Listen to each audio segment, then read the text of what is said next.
For many hundreds of years, philosophers have examined the tough questions and paradoxes that plague human existence. But why have they done that? One of the most famous philosophers is a man by the name of Plato. Apparently, one of Plato's most famous pieces is called the Allegory of the Cave. Like much of philosophy, there are many different interpretations for this story. But my main takeaway is that philosophers prefer to dwell in dark, cave-like environments. Yes. Why philosophy?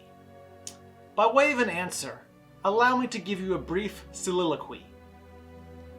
There's a thin line between freedom and chaos. Civilization straddles this divide.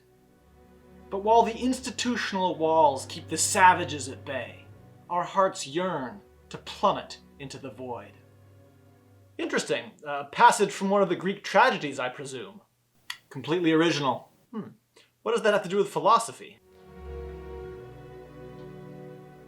I will try to simplify it for you. It begins with language, tools, the inception of order into the churning chaos of pure nature. Labels enforce these human dichotomies. We label things, we label each other.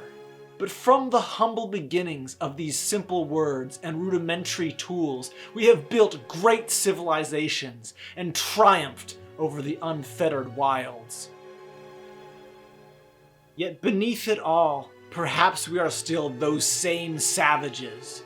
Monkeys caged within partitioned cubes, trying in vain with our outdated brain chemistry to comprehend the modern hell we've built for ourselves, which every day saps the life force from the paradise Mother Nature bestowed upon us.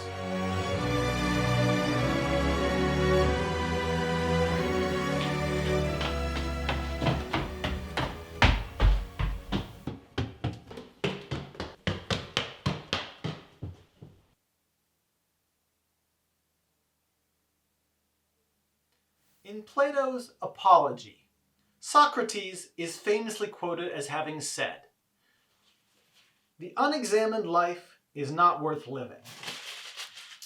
Whether you agree with this or not, it does seem clear that the examined life can, at times, lead to some mild anxiety, and occasionally to crushing existential dread.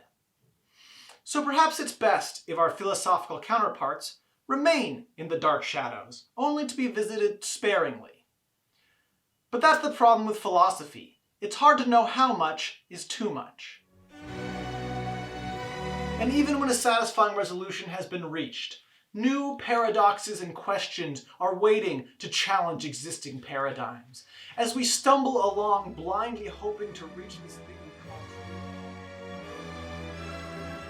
truth.